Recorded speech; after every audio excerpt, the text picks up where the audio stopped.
सामान्य साथी बैठे हुए हैं, भाई और बहनों, नौजवान साथियों।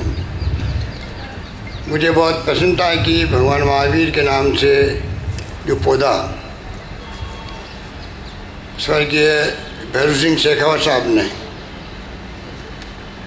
उस वक्त विद्या विनोद काला साहब के ज़माने में 1 रुपये में ज़मीन दी गई। और जैसा कोटा साहब ने बताया कि किस प्रकार से जब जिम्मेवारी उनके ऊपर आने लगी तो काला साहब ने व सुराणा साहब ने, जो आज बैठे हमारे साथ में, इन्होंने हौसला अफजाई करी और ये जिम्मेवारी ओढ़ी कोटाई साहब ने। और हम सबको गर्व है कि उस जिम्मेवारी को कोटाई साहब ने बखूबी निभाया है। उसी कड़ी में हम यहाँ सब बैठे हुए हैं, इसलिए मैं उनको अपनी ओर से, आप सबकी ओर से धन्यवाद देना चाहूँगा, आभार व्यक्त करूँगा कि एक राजस्थान में एक सुविधा जो है भगवान महावीर कैंसर हॉस्पिटल की जिस रुपये मिल रही है वो तारीफ़ काबिल है। मेरे पूर्व वक्ताओं ने कैंसर की स्थिति के बारे में बताया आपको, देश पर किस प्रकार से प्रदेश में और किस प्रकार से बीमारी है जिसका नाम सुनते ही लोग चिंतित हो जाते हैं। और अभी मैं बात कर रहा था तो कोटाई साहब का सपना है कि इस काम को वो अभी तो कर रहे हैं जिस रूप में जोड़ रहे हैं पूरे परिवार को, परंतु वो चाहते हैं कि पूरे उत्तर भारत में और देश के अंदर सबसे सर्वोत्तम और सर्वश्रेष्ठ अस्पताल के रूप में ये विकसित हो। और मैं मानता हूँ कि ये भावना होना बहुत बड़ी बात है। इसीलिए अभी धारीवाल जी जब कह रहे थे कि 225-30 करोड़ रुपए लगाना कोई मामूली बात नहीं है। सरकार को भी सोचना पड़ता है जब कोई योजना बनाते हैं, और 100 करोड़ की योजना है, 200 करोड़ की, 500 करोड़ की है, तो अगर जनहित के अंदर इतना बड़ा इन्वेस्टमेंट करने का जो तय किया है और जो प्रेरणा इनको अपनी पत्नी से मिलती है, अनिला जी से, उनके दबाव में मेरे ख्याल से इन्होंने किया होगा। क्योंकि जब मुझसे मिलना आए दोनों, तब मैंने पहली बार देखा कि महिला का सशक्तिकरण क्या होता है। तो आप समझ सकते हो कि अनिला जी पूरी तरह जो समर्पित है इस अस्पताल के लिए, और जिस रूप में सब महिलाओं को लेके वो चल रही है और प्रबंधन जिस रूप में किया है, और मरीजों से जाके मिलना बहुत बड़ी बात है। पैसा लगाने वाले बहुत लोग हो जाते हैं, पर पैसा लगाने के साथ साथ में आप मरीज़ की सेवा करो, उस भावना के साथ में अपने मित्रों को जोड़ो और हर वार्ड में जाओ, मरीजों से मिलो, उससे मरीज़ का हौसला बहुत बढ़ता है। जिस प्रकार डॉक्टर के व्यवहार से बढ़ता है, उसी प्रकार से अगर प्रबंधन करने वाले लोग भी अगर जाए मरीजों के बीच में, तो मैं समझता हूँ कि बहुत एक ऐसी भावना है जिसको हम सम्मान करते हैं। इस महावीर कैंसर हॉस्पिटल के बारे में जितनी बातें कही गई या कहे वो कम है। और ये कोई प्रॉफिट का काम नहीं है। जो कई अस्पताल प्रॉफिट कमाते हैं उनको मैं कहता हूँ कि शिक्षा में और स्वास्थ्य के अंदर, जहाँ तक मैं समझ पाया हूँ, संविधान के अंदर भी ये भावना है, इसमें कोई व्यापार नहीं होना चाहिए, व्यापार नहीं होना चाहिए। ये काम वो है जो एक प्रकार से समाज की सेवा है। इसमें प्रॉफिट कोई कमा नहीं सकता, और जो कमाते हैं वो गलत काम करते हैं। इसमें जो प्रॉफिट आता भी है कुछ थोड़ा बहुत, वो वापस वहीं लगाया जाता है उसके एक्सपेंशन के अंदर। मैंने कोटाई साहब को कहा, आपको जो है, आपको इस कंसेप्ट को क्लियर करना चाहिए। अरे धारीवाल साहब, मैं बहुत काम की बात कर रहा हूँ आप दोनों के लिए। इस कंसेप्ट को क्लियर करना चाहिए कि आप कोई प्रॉफिट नहीं कमा रहे हैं, आप मालूम है। तो मैं जो बात बहुत मार्मिक कह रहा हूँ आपको कि लोग समझते नहीं हैं स्वास्थ्य में, शिक्षा में पैसा कोई कमा नहीं सकता, व्यापार नहीं है वो। पर आप देखते हो कि कोई न कोई रास्ता निकाल लेते हैं पीछे से कमाने का, वो गलत है रास्ता। इसलिए मैं कोटा साहब कहना चाहूँगा, अभी मैंने वो कह भी रहा था, आप इस बात को क्लियर करें कि भगवान महावीर के नाम से जो अस्पताल है वो कोई प्रॉफिट आपके परिवार के लिए नहीं है। अगर पैसा 2 पैसा बच भी जाता होगा आपका तो आप यहीं लगा रहे हैं, एक्सपेंशन गन लगा रहे हैं। ये बात पब्लिक में क्लियर होनी चाहिए। कई बड़े बड़े अस्पताल है देश के अंदर, हो सकता है उसमें कई लोग अच्छा काम भी करते हैं, मैं उनको साधुवाद देता हूँ, बधाई देता हूँ, पर कई लोग उसका व्यापार करते हैं और कोई न कोई तरीके से साइफन करते हैं पैसे को। इस प्रकार से इतना हाई रेट होती है उनकी इलाज की, कोई कल्पना नहीं कर सकता। हर व्यक्ति का 1 लाख 2 लाख 2.5 लाख 4 लाख के बिल तो मामूली बात है। और गरीब आदमी, हमारे संस्कार ऐसे हैं देश के अंदर, प्रदेश के अंदर, हर व्यक्ति जाता, मेरे माँ बाप वाले बूढ़े हैं, कैंसर हो गया है और कोई बीमारी हो गई है, चाहे मेरा मकान बिक जाए, मेरे गहने बिक जाए, तब मैं मेरा इलाज करूँ इनका और इनको जिंदा रखने में कोशिश करूँ। ये हमारे संस्कार में है।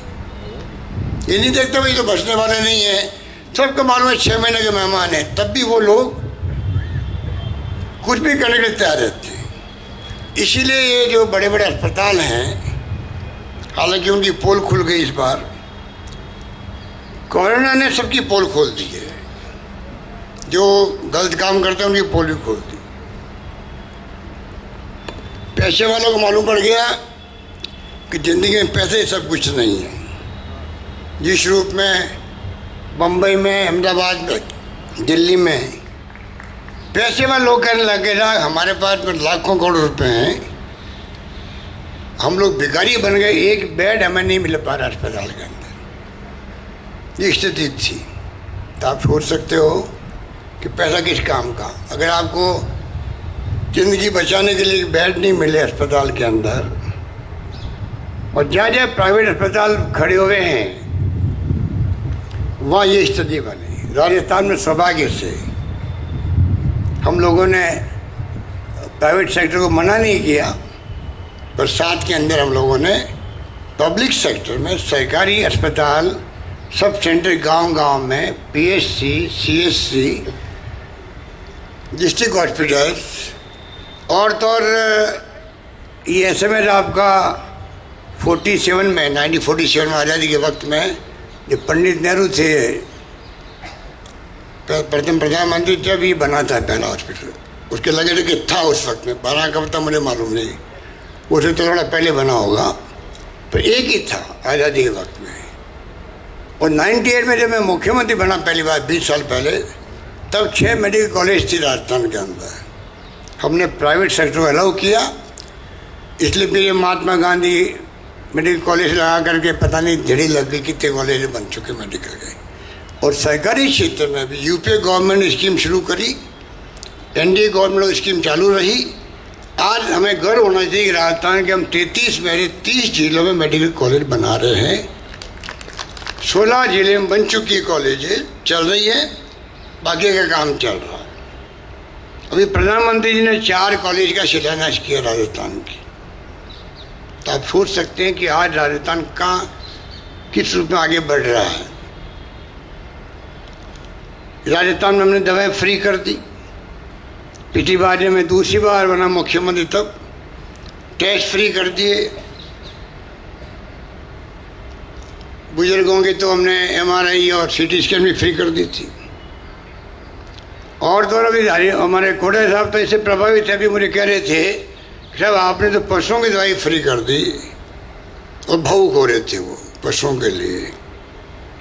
पिछली बार मैंने कर दी थी, तमाम पशुओं की दवाई free, test free, dialysis free. और अब तो हम लोग क्या स्कीम जो हमने सरकार मंत्री नारा दिया था, पहला सुख निरोगी काया।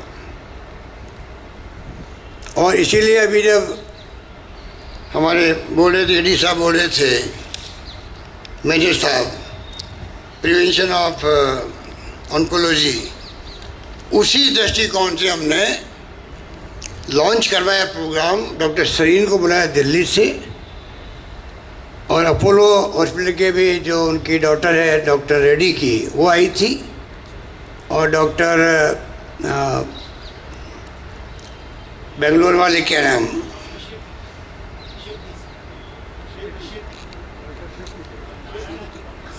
डॉक्टर पूरा नाम क्या, नाम क्या पूरा, चलो जो देवी शेट्टी, डॉक्टर देवी शेट्टी, जिनका नाम बड़ा नाम है, इनको हम लोगों ने बुलाया, लॉन्च करवाया कि राजस्थान प्रिवेंशन ऑफ मेडिसिन किस सेक्टर में आगे बढ़ना चाहता है।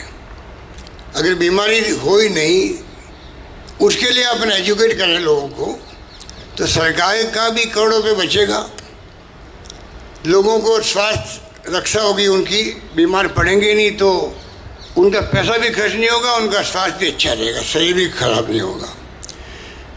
पर ये हमने स्कीम लॉन्च की दिसंबर के अंदर, और 3-4 महीने बाद में कोरोना का महामारी इस रूप में आई सामने, हमें सब काम छोड़ के उसी में लगना पड़ा। और मुझे कहते हुए गर्व है कि राजस्थान में, और डॉक्टर भंडारी जी बैठे हैं, यहाँ के डॉक्टरों ने, हमने करीब 400 वीडियो कॉन्फ्रेंसिंग करी है राजस्थान भर के अंदर, क्योंकि आजकल वीडियो गांव तक पहुंच गया है, वीडियो का सिस्टम। और उसी रूप में हमने गांव वालों को जोड़ा, सरपंच तक को, ग्राम सेवक को, पटवारी को, CMHO को, उनके अधिकारियों को, सब जगह हम लोगों ने ये कोशिश करी कि किस प्रकार से मैनेजमेंट हो रहा है, आपको क्या क्या सावधानी बरतनी है, किस प्रकार RT-PCR टेस्ट फ्री हो रहा है, इलाज पूरा फ्री हो रहा है, दवाइयाँ फ्री मिल रही है। 40-40 हज़ार के जो इंजेक्शन थे वो राजस्थान सरकार ने फ्री में दिए, जो देश में कहीं पे भी नहीं दिए गए थे। और उसी रूप में भीलवाड़ा मॉडल बना, तो देश के बाहर दुनिया तक में वो मॉडल गया कि इस महामारी से लड़ने का एक अच्छा मॉडल ही हो सकता है। वो मॉडल आज भी काम आ रहा है। आप सोच सकते हैं कि इस रूप में जो कोरोना का प्रबंधन किया गया, उसको देश के अंदर सब लोगों ने उसको एप्रिशिएट किया। अभी हमने जो आयुष्मान भारत की योजना थी भारत सरकार की, और पिछली गवर्नमेंट जब बीजेपी की थी यहाँ पर, तब उनकी स्कीम थी भामाशाह योजना, 3 लाख का बीमा था उसमें, और दिल्ली वाला जो केंद्र की स्कीम थी उसमें 5 लाख का था वो बीमा। हमने दोनों को मिलाया, और अब हमने उससे और 2 कदम आगे बढ़ गए हम लोग, क्योंकि जब हमने कहा पहला सुख निरोगी का आया, तो 3-3.5 हज़ार करोड़ रुपये लगेंगे सरकार के। हम लोगों ने 5 लाख का चिरंजीवी योजना नाम की योजना शुरू करी है, मुख्यमंत्री चिरंजीवी योजना, जिसमें मरीज को जो है, और वो स्कीम पूरे प्रदेशवासियों के लिए है, चाहे अमीर है चाहे गरीब है, सबके लिए वो योजना लागू की गई है। और उसमें यहाँ तक है कि भर्ती होने के 5 दिन पहले तक का खर्चा, और जब आप ठीक हो जाओ अस्पताल में, उसके बाद में 15 दिन तक खर्चा भी उसके अंदर शामिल है।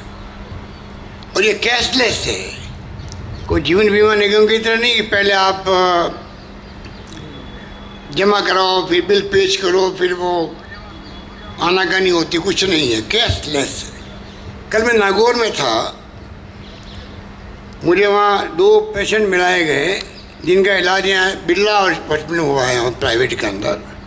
ये स्कीम प्राइवेट में भी है और ये स्कीम सरकार के अंदर भी है। एक मरीज था जिसका ओपन हार्ट का ऑपरेशन हुआ, 1 नया पैसा उसको नहीं देना पड़ा अस्पताल के अंदर। एक मरीज का ऑपरेशन कोई उसका ऐसे ही कुछ था, नर्स का, करीब 3-3.5 लाख का बिल बना, उसको 1 नया पैसा नहीं देना पड़ा। अंदर गया, वापस आया, उसको फ्री में वो घर पे आ गया। तो आप कल्पना कर सकते हैं, यहाँ भी मुझे बताया गया कि 2350 मरीज आपके इसी योजना के अंतर्गत लाभान्वित हुए हैं आपके कैंसर अस्पताल में, महावीर केंद्र अस्पताल के अंदर भी। तो ये मैं कहना चाहूँगा, राजस्थान सरकार की मंशा है कि आने वाले वक्त में और हम मेडिकल हेल्थ सुविधाओं में और आगे बढ़े और देश में एक मॉडल बने राजस्थान, कि राजस्थान सरकार ने जब से हम लोगों ने 10 साल पहले फ्री मेडिसिन और फ्री टेस्ट शुरू किए थे, उसके भी बहुत लोगों ने उस वक्त में बहुत अप्रिशिएट किया पूरे देश के अंदर। अब हम आगे बढ़ गए और ये चेंज योजना लेके आए। मैं उम्मीद करता हूँ कि हम लोग इसमें बहुत कामयाब होंगे।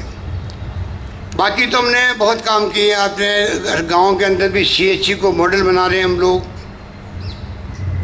और अभी जो देखा आपने ऑक्सीजन की मारामारी, और मुझे तो दिल्ली भेजना पड़ा धारीवाल जी को भी, रघु शर्मा जी को भी,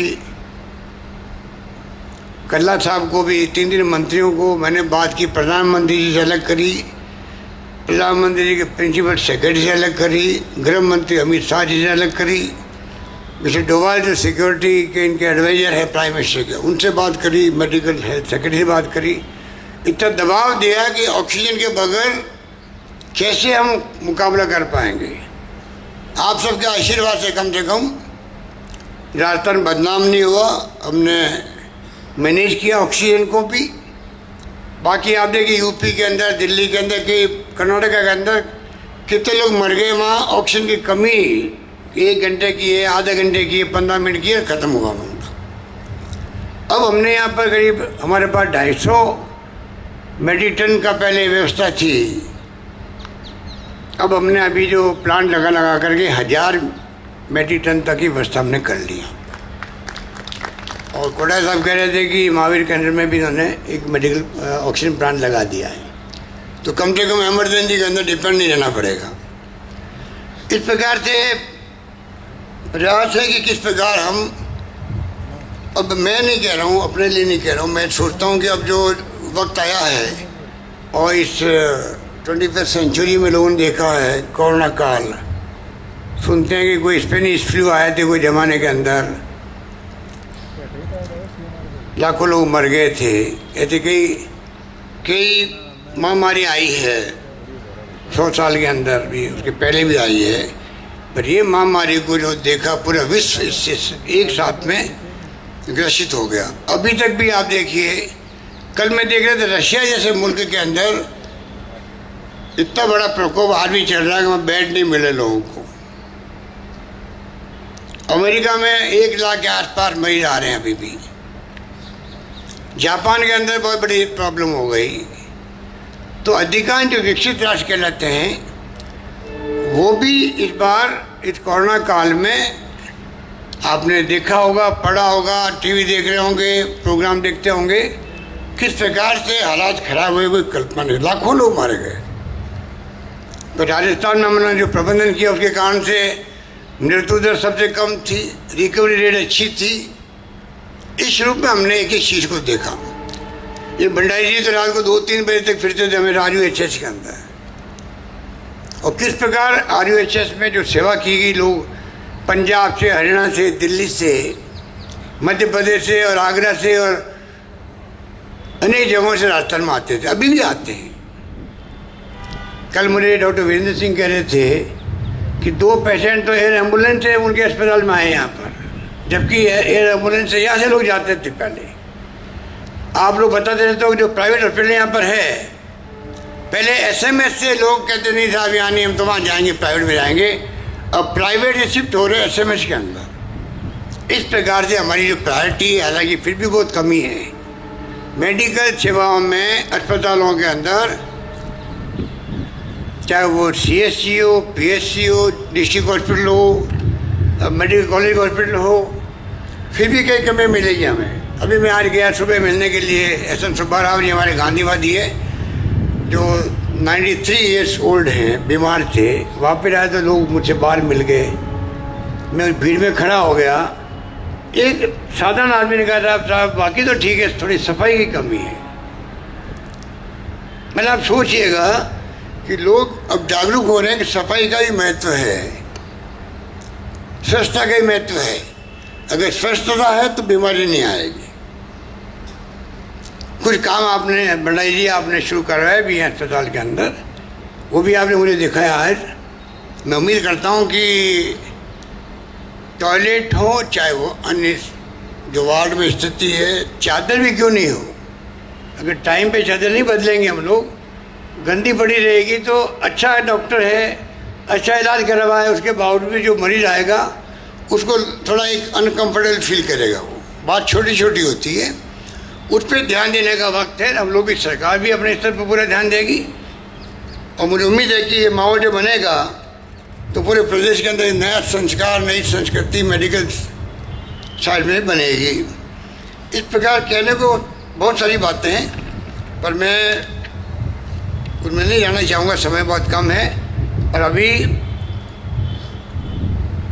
हम लोग भी, क्योंकि SOP जारी की हुई है, इसलिए बहुत कम लोगों को बुलाया गया यहाँ पे भी। बता रहे थे बटाए साहब, मीटिंग कर नहीं पा रहे थे 1.5 साल से, 2 साल से मीटिंग कर नहीं पा रहे थे। हम लोग VC से बात करते थे, वीडियो कॉन्फ्रेंसिंग करते थे।